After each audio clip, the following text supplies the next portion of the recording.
আসসালামু আলাইকুম ভিউয়ার্স।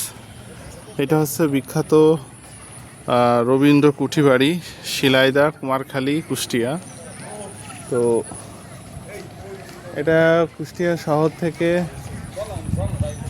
খুব কাছে, খুব বেশি দূর না, 10-12 কিলোমিটার দূরে।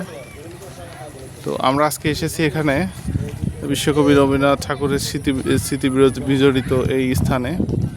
এখানে পরিবেশটা খুবই মনোরম এবং এখানে তার ব্যবহৃত বিভিন্ন উপকরণ এখানে আছে, বিভিন্ন ছবি আছে।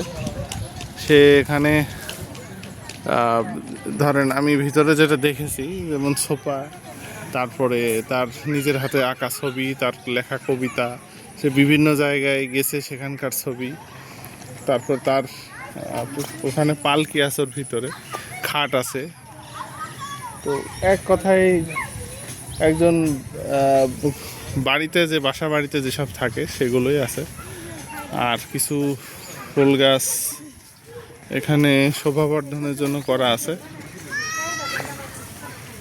তো সরকার এখানে কিছু আধুনিকায়ন করেছে, পাশে হয়তো দেখতে পাচ্ছেন, যেন মানুষ এখানে আসে সহজেই। তো কুঠিবাড়ির এখানকার যে ভিউ সেটা বেশ সুন্দর লাগে, কারণ মেন গেটের দুপাশে দুটো দুটো গাছ আছে। আর ওখানে দাঁড়ালে মাঝখান দিয়ে দেখা যায় সেই বাড়িটা। বাড়িটা 3 তলা বিশিষ্ট, পাশ দিয়ে সিঁড়ি আছে। মূলত এটা লোহার পুরানো যে বাড়ি, লোহার স্ট্রাকচারের উপরে ইট দিয়ে পাকা যে বাড়ি, সেটা আর কি। তো এখানে যারা ভ্রমণ পিপাসু লোকজন আছেন তারা আসলে এখানে সময় কাটাতে পারবেন, ফ্যামিলির সাথে আসতে পারবেন। এখানে 30 টাকার টিকিট নেয় এন্ট্রি ফি। আর এখানে আসলে সরেজমিনে কিছু রবীন্দ্রনাথের তার ব্যবহৃত জিনিসপত্র, আসবাবপত্র, তার লেখা, তার বসবাসের স্থান, এগুলো নিজ চোখে দেখতে পাবেন। তো ভালো লাগবে, কারণ সাহিত্য জগতে রবীন্দ্রনাথ এমন এক ব্যক্তিত্ব যিনি সাহিত্যে নোবেল পেয়েছিলেন। এটা কোনো সাধারণ বিষয় না। এটা গীতাঞ্জলি লেখার জন্য জীবনে বহু সাহিত্য রচনা করেছেন। তিনি ব্যক্তিগত জীবনে জমিদার ছিলেন। কলকাতার জোড়াসাঁকোর ঠাকুর পরিবারে তার জন্ম। তো জমিদারির পাশাপাশিও তার ব্যক্তিগত জীবন এবং তার জমিদারি জীবন বা তার সামগ্রিক জীবন নিয়ে তার বিভিন্ন অনুভূতি নিয়ে তিনি লিখেছেন। তো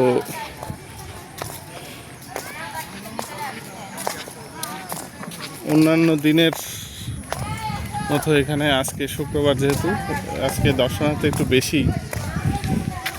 দেখেন এই পাশে একটা পুকুর আছে।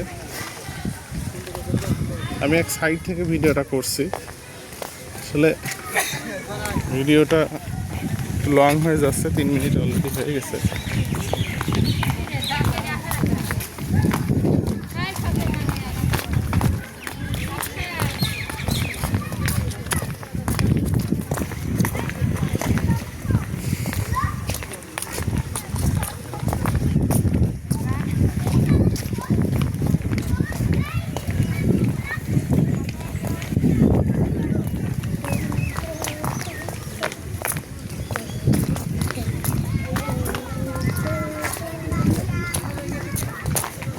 মেন গেটে আসছি, সেখানে লোহার একটা গেট আছে, দেখেন।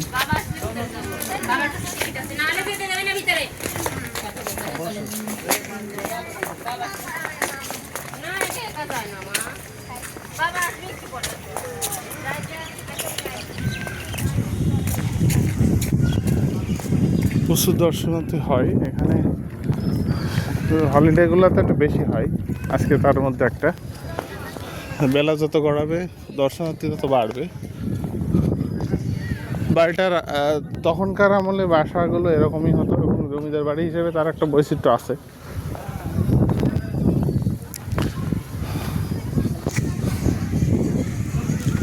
রবীন্দ্র কুঠিবাড়িতে আসলে রবীন্দ্রনাথের লেখা গান বা তার অনুভূতিগুলো আমরা আবার স্মৃতিচারণ করার সুযোগ পাই। ভিউয়ার্স, এটাই মূলত একটা বেসিক ধারণা দেয়া। আপনারা সবাই আসবেন বেড়াতে, আশা করি ভালো লাগবে।